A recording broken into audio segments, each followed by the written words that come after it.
back to the Brother Joseph podcast, the official podcast of the new mega musical Brother Joseph. I'm Brett Battaglia, and together with my good friend Truus Henbach, we dive into the remarkable early history of the Church of Jesus Christ of Latter-day Saints, exploring the people, places, and pivotal events behind the restoration of the gospel of Jesus Christ. Truus, why don't you kick things off and introduce this week's topic?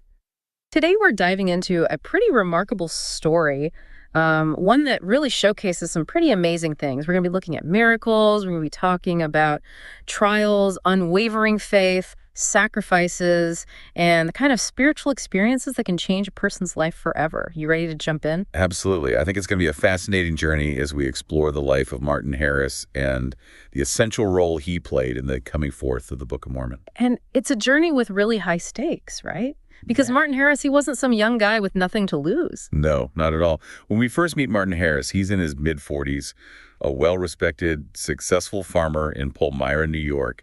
Quite a contrast to Joseph Smith, who was only in his early 20s at the time. Yeah, Harris had built a life for himself, had a solid reputation, and he ended up risking it all for his involvement with the Book of Mormon. Exactly. And we're not just talking about a passing interest. This involvement cost him, and I mean really cost him. We're talking financial security, his standing in the community, and even his marriage was deeply affected. So the big question is, what could possibly motivate someone to put so much on the line? That's what we're going to try to understand in this deep dive. Just how strong was Martin Harris's conviction, and what role did he play in bringing forth the Book of Mormon, especially when you consider all the obstacles he faced? It's a story filled with twists and turns, that's for sure. Okay, so let's start at the very beginning. How did Martin Harris even hear about these gold plates in the first place? Was he immediately convinced? Well, it seems like the first he heard about it was through his brother. Word was going around about Joseph Smith's discovery, these plates. And, well, Martin's initial reaction was pretty much what you'd expect, a healthy dose of skepticism. Right, because treasure hunting and digging for buried riches, that was sort of a common thing back then. It was, yeah. And a lot of times it amounted to nothing. People would find a rusty old kettle, and that was about it. So I think Martin probably saw it as just another one of those local legends, at least at first. So what changed his mind? What shifted him from skepticism to genuine interest? Well, a big moment came when Joseph Smith's mother, Lucy Mack Smith, visited the Harris home in late 1827. And what's interesting is that it was actually Martin's wife, Lucy Harris, who became a believer right away. Really? So she was on board from the get-go? It seems that way. According to Lucy Mack Smith, Lucy Harris didn't even wait to hear the whole story before offering a considerable sum of her own money. We're talking about $200, which was a lot of money back then. Wow. That puts it into perspective. Remember, Joseph and Emma had just bought a 13.5-acre farm for that same amount. So Lucy Harris was putting serious financial weight behind her belief. And it just really highlights this initial belief within the Harris family that maybe, just maybe, Joseph had stumbled onto something truly extraordinary. It's fascinating how different Lucy Harris's early support was compared to her later opposition, right? Oh, absolutely. It's one of those curious twists in this story that just makes you want to dig deeper. Absolutely. So back to Martin. How did he react to all of this? His wife is gung-ho. Joseph Smith's mom is at his doorstep. What's going through his mind? He had actually already been thinking about visiting Joseph after hearing those initial rumors, but, farm life kept him busy. Lucy Mack Smith's visit kind of solidified that he needed to go see for himself. So curiosity piqued. They head over to the Smith home, Martin and his wife Lucy. What happens during that visit? Well, this visit is when things started to get really interesting. Lucy Harris had this vivid dream while she was there, a dream that she took as confirmation about the reality of the plates. So a spiritual experience right from the start. Seems like it, yeah. The next morning, she's describing these plates to her daughter and the Smiths, even though she'd never actually seen them. Then, both Martin and Lucy were allowed to lift the wooden box that held the plates. They felt its weight. They even felt the movement and rattling inside. I can only imagine what must have been going through their minds at that moment. What did Martin make of all this? He knew the only metals that were that heavy were gold and lead, and he also knew the Smiths did not have enough money to buy that much lead, let alone gold, or to pay someone to fashion the metal into metal plates. So you've got this tangible experience with the box coupled with his wife's dream. It all started to come together for him. But Martin was a methodical guy, right? A respected figure in the community, a businessman. He wasn't going to just jump in blindly. Oh, absolutely not. He took it upon himself to investigate. We're talking full-on investigation mode. He interviewed each member of the Smith family separately, really grilling them, looking for any inconsistencies in their stories. Talk about thorough. He really wanted to get to the bottom of it. He did. And you know what? He found that their stories matched up. And that was a big turning point for him. He actually said, if it is the Lord's work, you can have all the money necessary to bring it before the world. Talk about a commitment.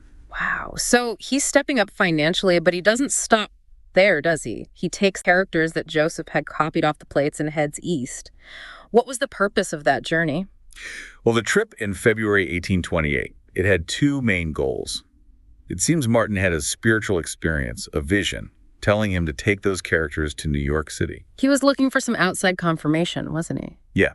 He wanted validation from people who knew about ancient languages. And Joseph needed help too. At this point, he hadn't realized that he would be the one translating, so he was hoping to find some scholar who could decipher the writing. So Martin embarks on this adventure. He goes to Albany, then Philadelphia, finally ends up in New York City. Who are some of the key people he met with? Well, first stop was Albany to see a guy named Luther Bradish. Bradish had lived in Palmyra and had traveled quite a bit in the Middle East. He looked at the characters and said there were some similarities to Middle Eastern writing he'd seen. So kind of a first glimmer of recognition. Sort of, yeah. And Bradish pointed Martin towards scholars who specialized in ancient languages. Making his way to Philadelphia, who did he meet there? He talked to Samuel L. Mitchell, who was really into Native American languages, and he thought those characters looked a lot like Egyptian hieroglyphics. That's interesting. Mitchell believed the characters came from an ancient people who had lived in the East but had disappeared. He told Martin to go see a professor at Columbia College, Charles Anthon, who Mitchell thought might be able to make more sense of it all. And the meeting with Charles Anthon is one for the history books. Accounts of what happened differ, but what did Martin say happened? Martin said that Anthon at first thought the characters were authentic. Egyptian, Chaldaic, Syriac, Arabic. He even gave Martin a certificate saying so. Wow, so that's some serious validation. Yeah. But then Martin told him how the characters came about. You know, the whole story about the angel appearing to Joseph Smith and revealing the plates. I bet that changed things a bit. You could say that. Martin said Anthon took back the certificate, tore it up, said there was no such thing as ministering angels. He even challenged Martin to bring him the actual plates. What? So he could translate them himself? That's what Martin said. And when Martin mentioned that part of the plates were sealed and couldn't be shown, Anthon supposedly said, "I cannot read a sealed book." Pretty dramatic stuff, but Anthon actually told a completely different story later on, right? He did. Years later, Anthon said he knew right away that the characters were fake, a jumbled mix of letters and symbols. He denied ever giving Martin a certificate. So two very different versions of the same event. How did all of this affect Martin? Did he come home discouraged? Not at all. Actually, he came back even more convinced than before. It only strengthened his belief. So we're left with these two very different versions of the story. It shows how history can be subjective, how personal beliefs and memories can shape our understanding of events. It's a puzzle. But regardless of what actually happened in that meeting, Martin came back from his journey more convinced than ever that the Book of Mormon was true. And doesn't this whole episode connect to a prophecy in the Bible, too? It absolutely does. Joseph Smith saw it as a fulfillment of that prophecy in Isaiah chapter 29, where it talks about a sealed book being given to a learned man, and the learned man says, "I can't read it." Wasn't there a point where Martin stepped in and really helped Joseph financially? Yeah, even before that trip east, in the fall of 1827, Martin gave Joseph $50. It was in a public tavern, too, which I always found interesting. This was to help Joseph and Emma move to Harmony, Pennsylvania. They were facing a lot of opposition back in Palmyra. And that move proved to be essential, right? Absolutely crucial. It let Joseph and Emma escape the mounting pressure and actually get down to work on the translation. And Martin's help didn't stop there, right? He eventually went to Harmony himself and got involved in the translation directly. That's right. Mid-April 1828, Martin goes to Harmony and becomes Joseph's main scribe. For about 2 months, he's the one writing down everything Joseph dictates. So about 116 pages of the Book of Lehi were translated during this period, and Martin witnessed the actual translation process. How did he describe it? He said Joseph would use a seer stone, and sentences would appear, one at a time. Joseph would read them aloud, and Martin would write them down. Once a sentence was written correctly, it would disappear, and the next one would appear. If Martin made a mistake, the sentence would stay there until it was fixed. It's amazing to think about, and Martin was such a hands-on guy, he even conducted his own little experiment to test Joseph. He did. One day, while Joseph was out, Martin took the seer stone and swapped it with a regular rock that looked similar. I can't believe he did that. He wanted to be sure. When Joseph came back and tried to translate, he couldn't. He said it was like being in total darkness. And then Martin fessed up and admitted what he'd done. What was Martin's reasoning behind doing that? He said he wanted to prove to anyone who thought Joseph was just making stuff up that the translation was real, that it required something more than just Joseph's memory or imagination. And that experience really solidified Martin's conviction. So they finished those 116 pages of the Book of Lehi, and that's where things take a pretty dramatic turn. This is where we get into the lost manuscript. Yeah. By June 1828, that manuscript was done. Martin really wanted to take it back to Palmyra to show his wife, and maybe some other family members, who weren't exactly believers. He was hoping to convince them, right, using this physical proof. Exactly. He thought seeing those pages would help them understand what he'd been talking about. But when Joseph asked for divine guidance, he was told Martin shouldn't take it. I can only imagine how frustrated Martin must have been. He was persistent, kept asking, and finally permission was granted. But there was a condition. He could only show it to a handful of people, very specific individuals. So off goes Martin, 116 pages in tow, and then tragedy strikes. Just a day after Martin leaves, Emma, Joseph's wife, goes into labor. It's a difficult birth, their son is stillborn, and Emma almost dies. She's bedridden, fighting for her life for weeks. Oh, how heartbreaking. And Joseph's right by her side the whole time. What about Martin? Did he send word? Nope, nothing. And all that silence with everything else going on, you can imagine the worry and anxiety back in harmony. It must have been agonizing. Joseph and Emma are worried sick. Finally, when Emma's a bit stronger, she tells Joseph, you got to go find out what's going on.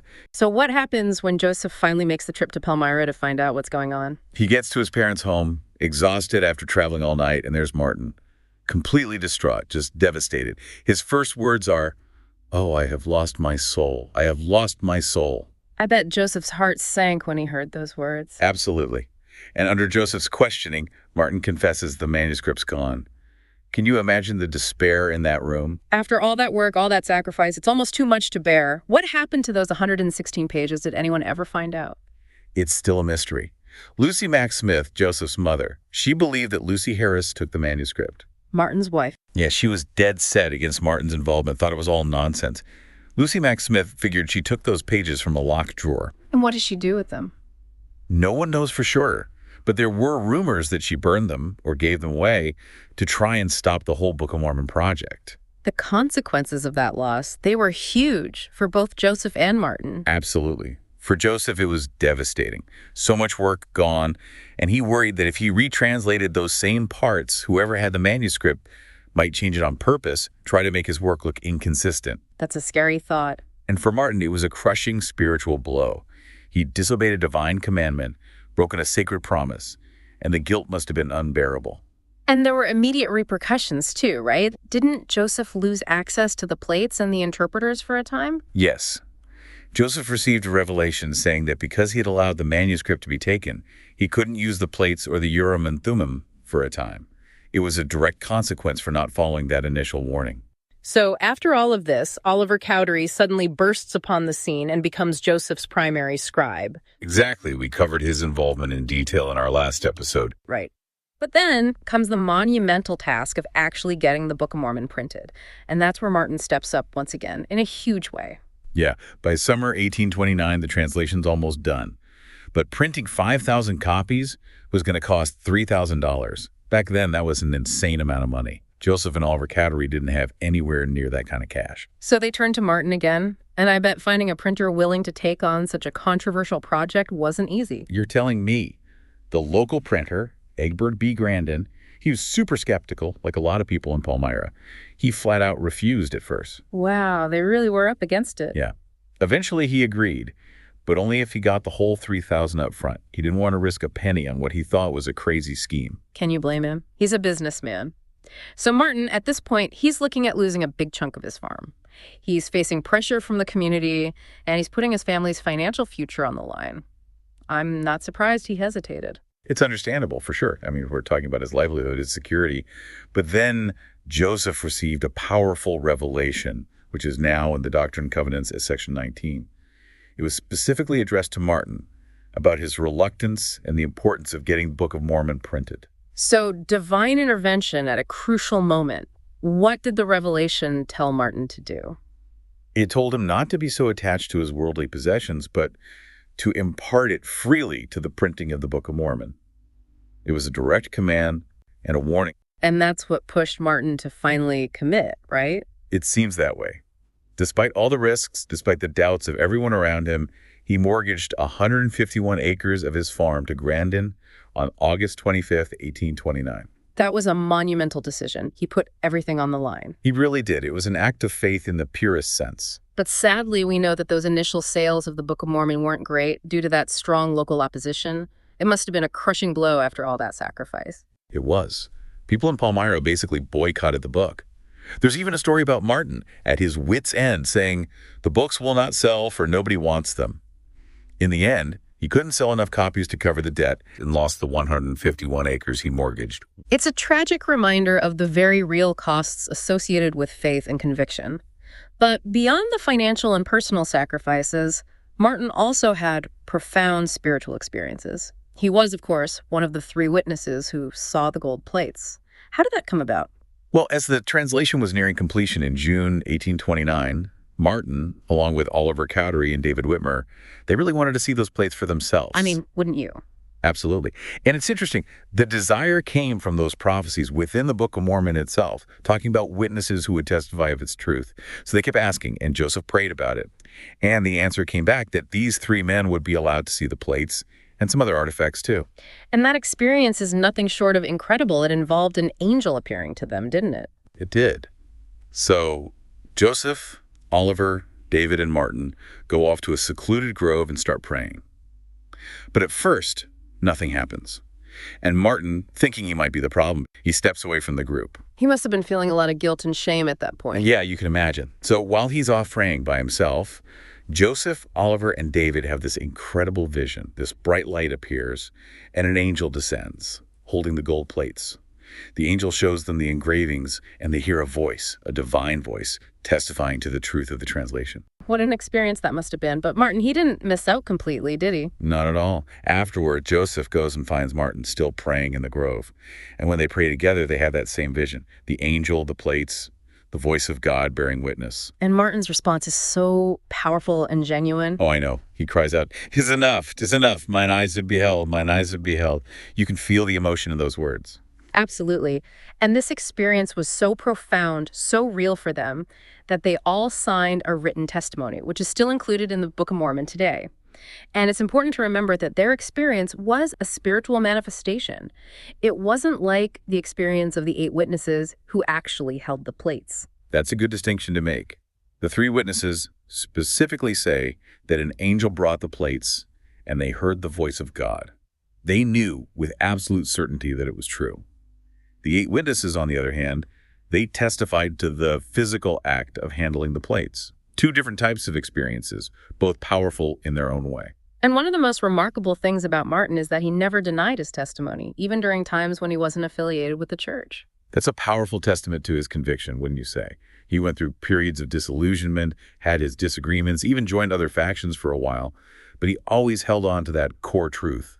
He never forgot what he'd seen and heard in that grove. So the Book of Mormon is published. The Church of Christ is organized in April 1830. What's Martin's role in those early days? He's one of the first converts, gets baptized right away, and he throws himself into missionary work, sharing his story, bearing his testimony to anyone who would listen. But all of this devotion to his newfound faith, it created further tension in his marriage, didn't it? Sadly, yes. The strain was too much. Martin and Lucy separated, and she took their daughter Nancy with her. Another heavy price he paid. It's a reminder that faith and conviction can sometimes lead to really difficult personal choices. And Martin's journey within the church, It wasn't always smooth sailing, was it? He had his ups and downs. That's true. He's lost his farm, remember? Right. So in 1831, he moves with the church to Kirtland, Ohio. To start over? In a way, yeah. He's got nothing left in Palmyra, but his faith is stronger than ever. And he continues to play an important role in the church. He does. He holds leadership positions in Kirtland. He's part of the United Firm, a group that's trying to manage the church's finances. But then there's another setback. What happens? Well, the Kirtland Safety Society, a bank that's connected to the church. It fails in 1837. And Martin, he loses a lot of what little money he had left. He loses his money and he gets disillusioned with the church leadership. He does. He starts to question things. And he ends up staying in Kirtland when the main body of the church moves west. He doesn't go to Missouri? Nope. He distances himself from the church. He even joins up with some splinter groups for a while. But he never denies his testimony of the Book of Mormon. Never. He's hanging out with people who have their own interpretations of the gospel. He always maintains that he saw the plates. Always. And he insists that it was a real physical experience, not just a vision. He's adamant about that. That's amazing. Years later, in 1869, Elder Edward Stevenson stops by to see Martin in Kirtland. In that meeting, Martin bears a powerful testimony of the Book of Mormon, his sure witness that Joseph was a prophet, and that the 12 apostles were chosen by God. Wow. Elder Stevenson then admonishes him to the renewal of his duties and more advanced privileges of gathering to Zion and receiving his endowments and blessings. Amazing. So in 1870, at the age of 87, Martin Harris makes a journey across the plains to Salt Lake City. Wow. 87 years old. That's quite a trip. I know, right?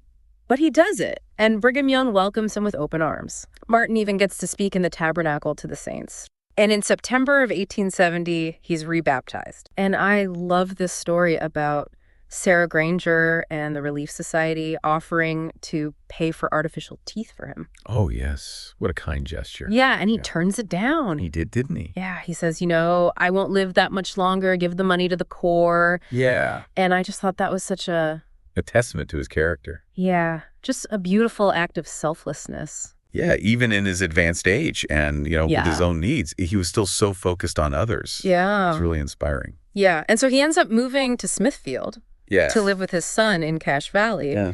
And he receives his endowments, does some temple work. Yeah. And even then, people would come. Yeah, they'd make these pilgrimages to Cache Valley. Yeah. Just to hear him bear his testimony. Yeah. Imagine that, traveling all that way to hear from one of the three witnesses. Yeah. It's incredible. Yeah, and there are these accounts of visitors coming, and they would just feel this profound spiritual connection. Like they were standing on holy ground. Yeah, and they said that they could feel his testimony so deeply. Mm-hmm. It wasn't just words. Right, it was something tangible. Yeah, it was something that they could feel, and he would say, I don't just believe. I know that the Book of Mormon is true.